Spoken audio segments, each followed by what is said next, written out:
Hello friends, welcome to my channel.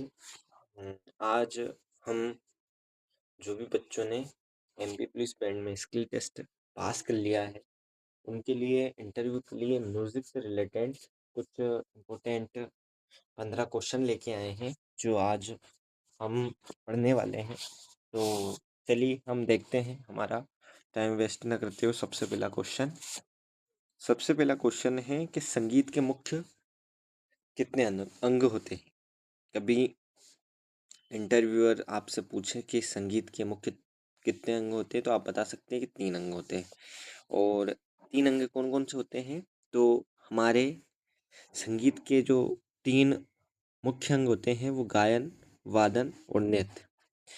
ये जो मुख्य होते हैं गायन अथवा वादन, नृत्य, जो हमारे मुख्य 3 अंग होते हैं। गायन, वादन और नृत्य जो होते हैं हमारे मुख्य 3 अंग होते हैं। इसके बाद में हम आगे बढ़ें तो हम देखते हैं कि सप्तक में कितने स्वर होते हैं। तो सप्तक में जो स्वर होते हैं वो सप्तक में 7 स्वर होते हैं। कितने स्वर होते हैं? सप्तक में 7 स्वर होते हैं। तो आप ये छोटी-छोटी चीज़ें जो हैं ये याद रखिएगा कि सप्तक में कितने स्वर होते हैं। तो सप्तक में हमारे पूरे 7 स्वर होते हैं। और 7 शुद्ध स्वर कौन-कौन से होते हैं? जो होते हैं मतलब स्वर जो हमारे सप्तक में पूरे 12 होते हैं, पर जो शुद्ध स्वरों की जो संख्या है वो केवल 7 है। तो हमारे पूरे स्वर होते हैं सा, रे, गा, मा, पा, धा, नी। इसमें हमारा जो सा और पा होता है वो अचल स्वर होता है, मतलब वो अपनी जगह पे स्थित रहता है, ना ऊपर जाता है ना नीचे आता है। तो हम यहाँ देख रहे हैं कि हमारे जो शुद्ध स्वर है वो कितने हैं? हमारे 7 शुद्ध स्वर है। सॉरी,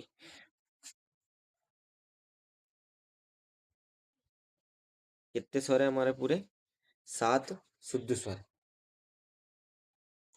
और हमारे अचल स्वर कौन से जो अपनी स्थान पे अड़िग रहते हैं? जो अपने स्थान पर अड़िग रहते हैं वो हमारे अचल स्वर कहलाते हैं। तो वो कौन से? सा और पा। जो चल स्वर जो अपने स्थान से उतर जाते हैं या चढ़ जाते हैं, जैसे कि हमारा रे शुद्ध है तो रे कोमल भी होता है, वह अपने जो स्थान है जो उससे मतलब थोड़ा नीचे आ जाता है तो वो कोमल रे हो जाता है। तो ये जो स्वल स्वर हैं जो अपने स्थान से ऊपर नीचे हो जाते हैं वो कौन कौन से होते हैं? रेगा, धानी। ये याद रखिएगा। जो अचल स्वर होते हैं वो अपने स्थान पर अडिग रहते हैं, और जो चल स्वर रहते हैं वो अपने स्थान से ऊपर नीचे होते हैं। तो हमारे जो अचल स्वर हैं, जो हमारे अचल स्वर हैं वो अचल स्वर कौन से हैं? हमारे अचल स्वर है सा और पा। और हमारे चल स्वर कौन से हैं? रेगा, धानी। आप इसमें कंफ्यूज मत होइएगा, आप थोड़ा इसको देखेंगे, थोड़ा ध्यान से पढ़ेंगे तो आपको समझ में आएगा। और जैसे मैंने आपको पहले ही बताया कि हमारे स्वर पूरे 12 होते हैं। कितने स्वर होते हैं? पूरे स्वर 12 होते हैं, परंतु हमारे मतलब जो शुद्ध स्वर होते हैं उनकी संख्या 7 होती है। जैसे सबसे पहले हमारा सा, रे कोमल, रे शुद्ध, फिर उसके बाद गा कोमल, गा शुद्ध, फिर उसके बाद मा तीव्र, मा शुद्ध, पा, धा कोमल, धा शुद्ध, नी कोमल, नी शुद्ध, और फिर सा। तो ऐसे हमारा एक पूरा सप्तक कंप्लीट होता है। और जैसे मैंने बताया आपको कोमल स्वर, तो जैसे हमारे जो अचल स्वर हैं सा और पा है, चल स्वर कौन से हैं? रेगा, मा, धानी, जो अपने स्थान से ऊपर नीचे होते रहते हैं। और जो कोमल स्वर है वो कौन से हैं? कोमल स्वर जो अपने स्थान से थोड़ा उतर जाते हैं। तो जो कोमल स्वर है हमारे वो चार होते हैं। कौन कौन से होते हैं? रेगा, धानी। रेगा धानी जो है हमारे, जो चार स्वर होते हैं वो अपने स्थान से जो उतर जाते हैं उन्हें हम कोमल स्वर कहते हैं। आगे बढ़ते हैं। तीव्र स्वर। तीव्र स्वर तो हमारे सप्तक में एक ही तीव्र स्वर होता है जो होता है माँ। माँ तीव्र। कौन सा होता है? माँ तीव्र।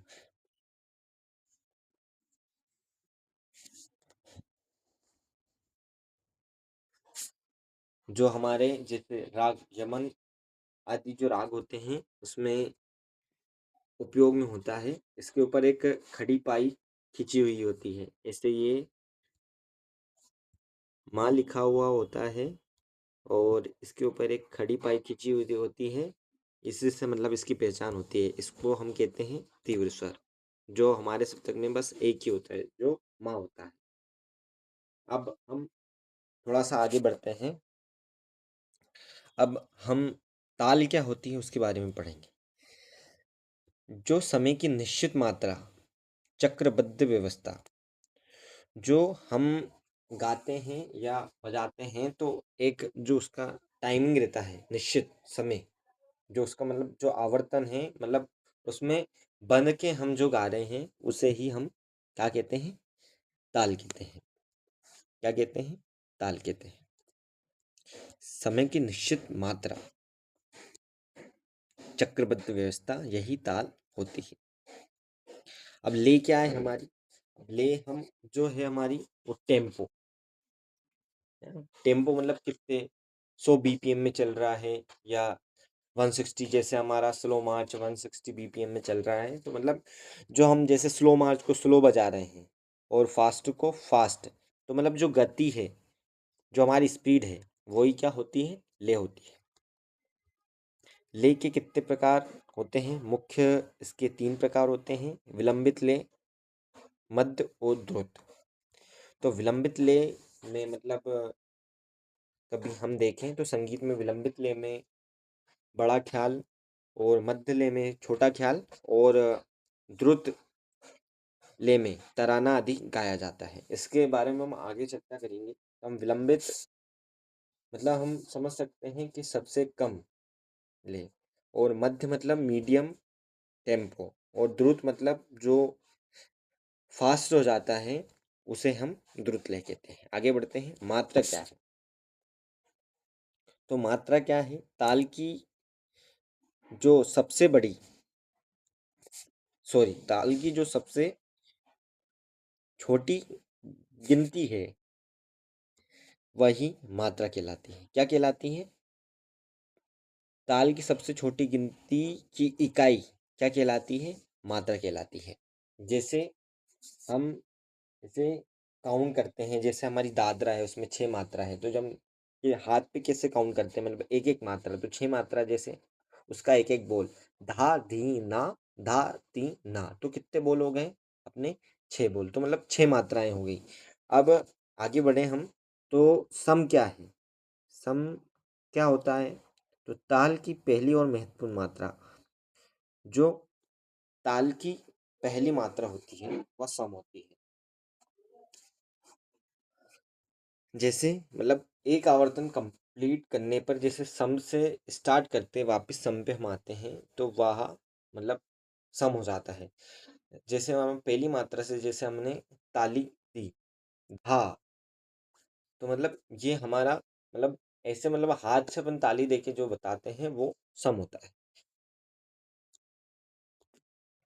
और ताली क्या दर्शाती है? ताली हमें दर्शाती है कि इसमें कितने मतलब कितने विभाग हैं हमारे उसमें ताल में, और कहाँ पे हमें जोड़ देना है। जैसे तबला भी बजाते हैं तबला वादक, तो मतलब जो सम पे वो जोड़ देते हैं, मतलब थोड़ा जोड़ देते हैं। और हम जैसे हमने धा ताली पे दिया तो धा मतलब हमने जोड़ दिया, तो यही मतलब ताली होती है।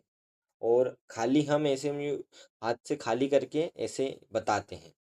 ठीक है, तो खाली क्या है, हम आगे देखेंगे खाली क्या है। तो ताल के उस विभाग को दर्शाने का संकेत है जब ताली नहीं दी जाती।